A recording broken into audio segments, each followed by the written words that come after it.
That's right, you are rocking with the best. Game Time is the program. Ro Parrish is your host. Jet Terry is on the runway and will arrive later in the program.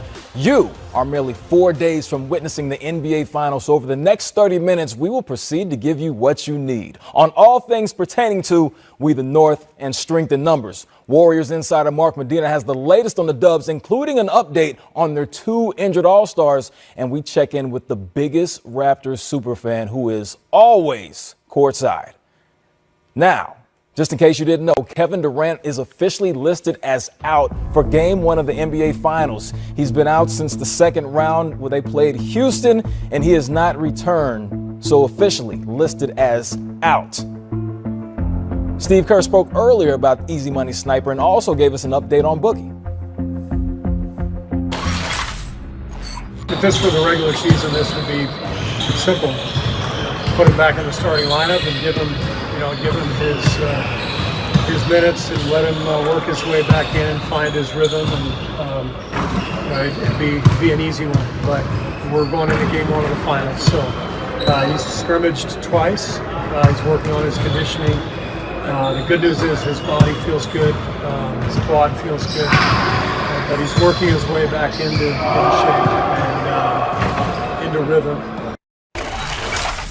Mark Medina, Warriors beat writer for the Mercury News, joins us from Toronto. Starting with Kevin Durant, officially listed as out for Game 1. Boogie Cousins listed as questionable. So what is the latest on those two, starting with Boogie? Well, as far as DeMarcus Cousins goes, he's been able to do on-court work for the past week, practicing with the team. He's done 2 full-court scrimmages. But the reality is DeMarcus has missed ever since Game 2 of the first-round series against the Clippers, and his conditioning needs a lot of work. I know just my own eye test, seeing him in parts of the scrimmage today, it's very apparent that, he's struggling with that and getting up and down the floor.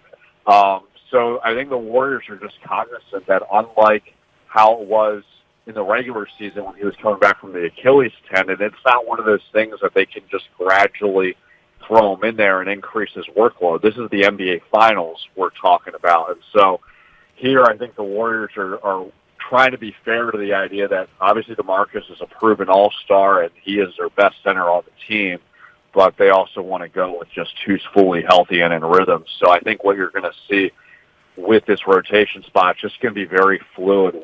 You'll see a combination of maybe Draymond Green, Andrew Bogut, Kevon Looney, Jordan Bell, maybe even Jonas Jerebko at center. And obviously if DeMarcus can, continue to make progress with his conditioning, he'll be there. But it seems like that'll really be determined just kind of on a case-by-case basis, depending on the matchups and how everyone else is playing.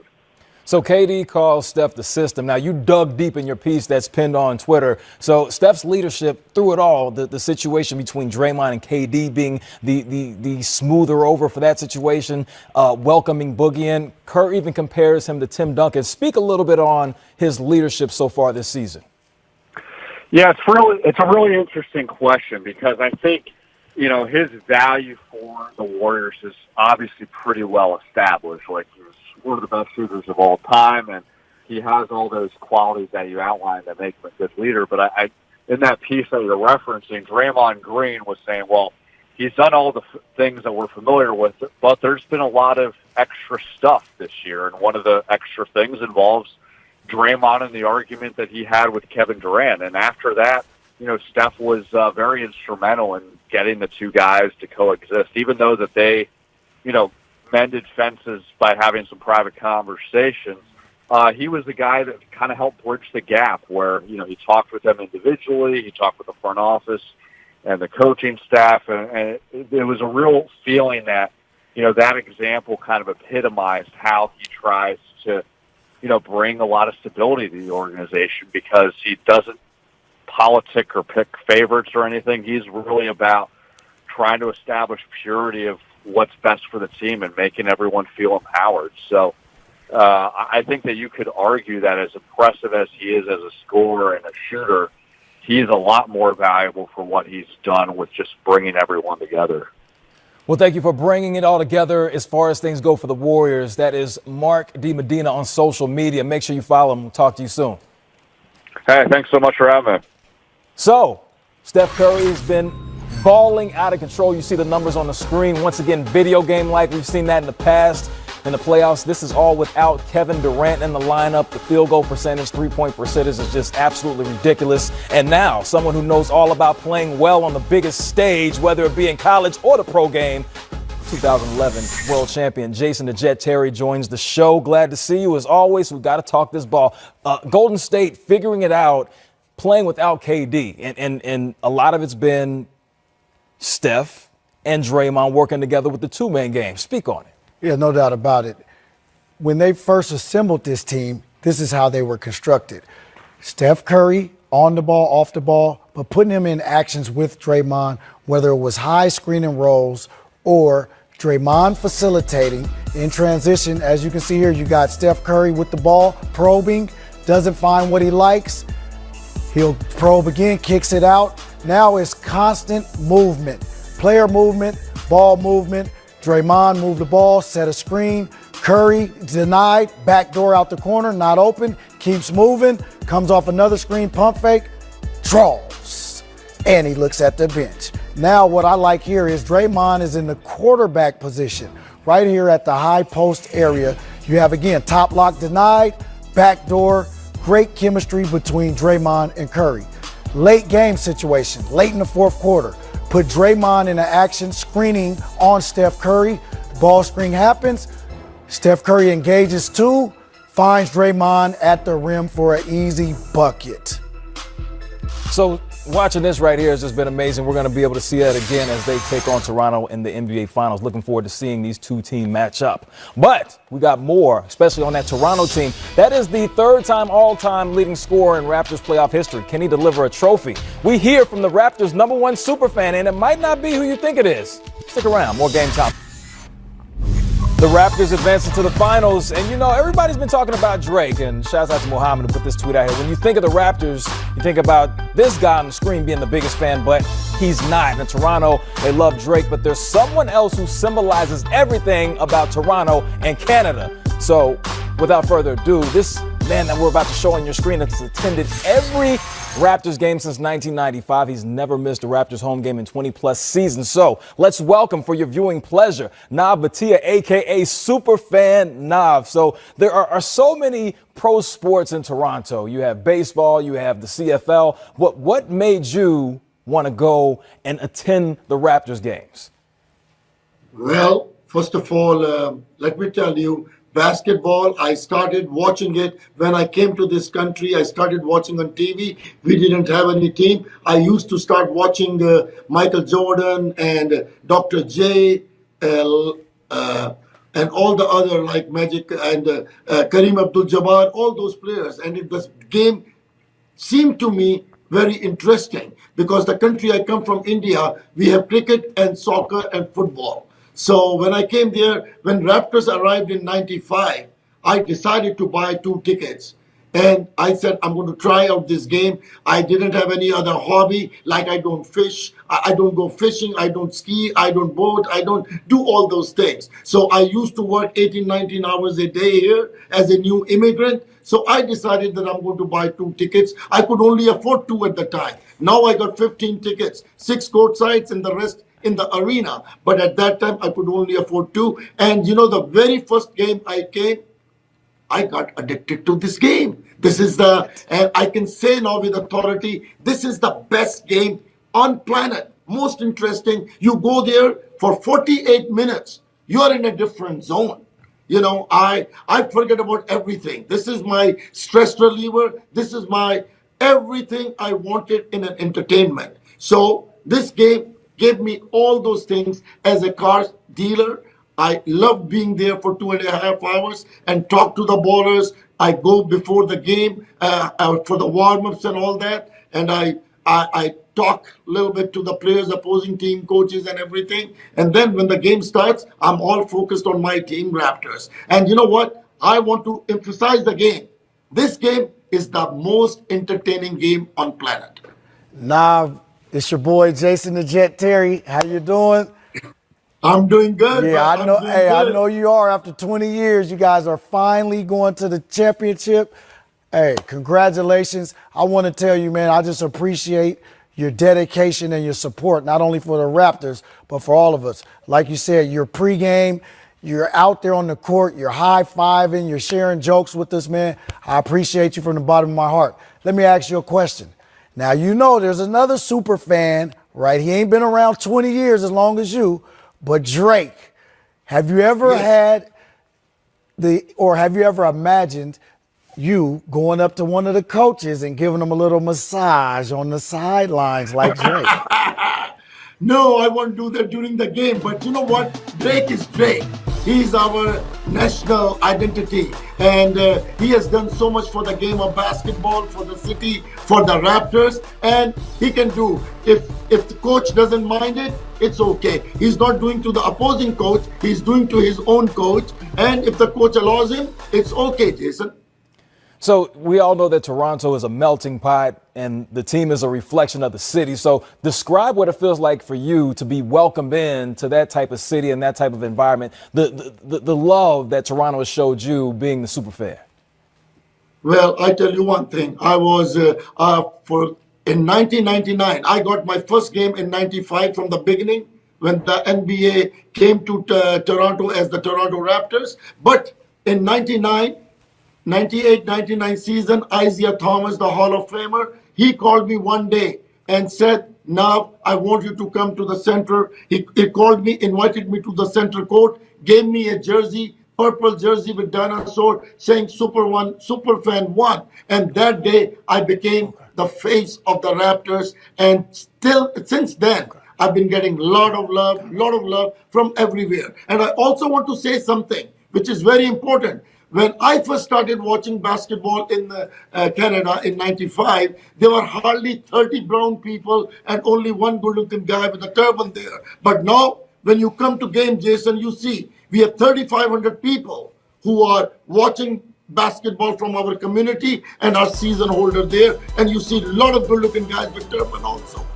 No doubt about it. Raptor Mania is going crazy. Tell me, where does Kawhi rank on your list of all-time great Raptors? Damon Stoudemire, Vince Carter, Chris Bosh, DeRozan. Where does Kawhi rank amongst those guys? Well, as far as the contribution is concerned, not from the game point of view, I would say from the contribution to the city, to the country, bringing us on the map, I still feel Vince Carter is on the top of the list.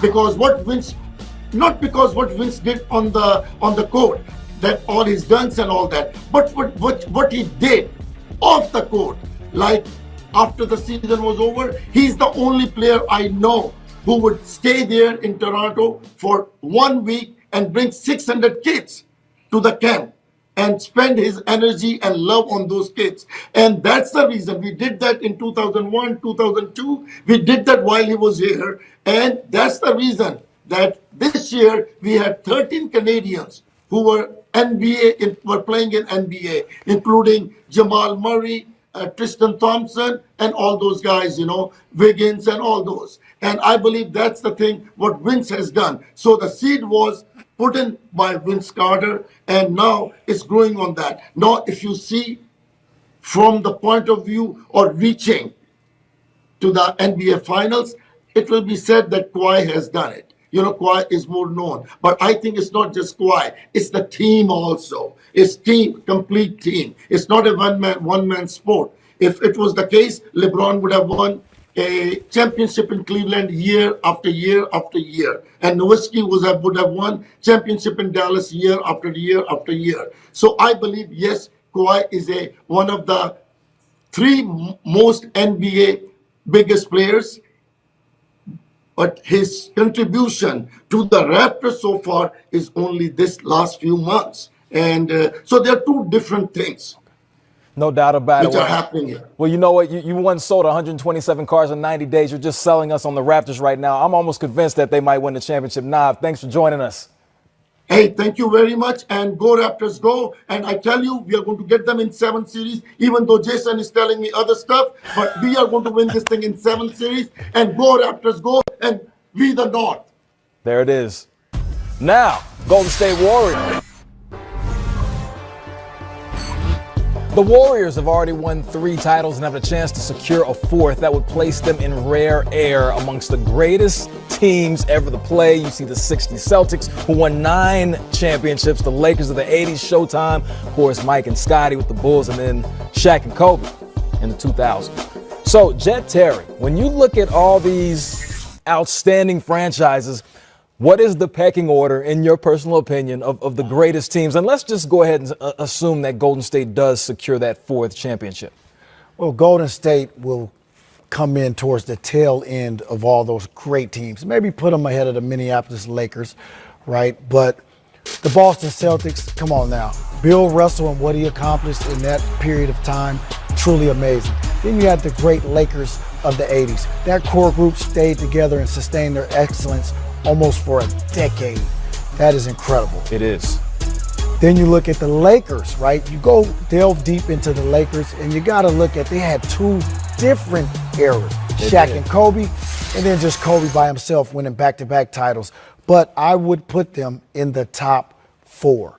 No doubt about it. They're in the conversation now. Shaq, of course, who won championships with the Lakers. Steph Curry is his favorite player. Now, it seems like there's some people that have forgot about Steph. I mean, it's not like he's, not a 2-time MVP and the only unanimous MVP. It's not like he needs validation. However, how would it elevate Steph if he was to win Finals MVP? To me, that is the icing on the cake for Steph. Now, we know Steph just never plays for individual accolades or achievements, but he's been 2-time MVP, perennial All-Star. I just think that Finals MVP, the year they won in 2015, there was 7 votes for Iggy, 4 votes for LeBron, 0 for Steph. Let me tell you Steph's numbers. 26 points in that finals, 6 assists, and 5 rebounds, right? And his team secured the victory, and he was still not named MVP or even given a vote. Interesting. We got to get him out of here. So I'm stumbling my words on live television. The Warriors 4 wins away from capturing their 4th NBA championship, or the Raptors shock the world and win their 1st. We get Jet Terry's prediction when we conclude Game Time. There's Larry. Did your favorite player catch a body? Did you know who get posterized? Take a look. Here's the best dunks of the conference finals, presented by AT&T.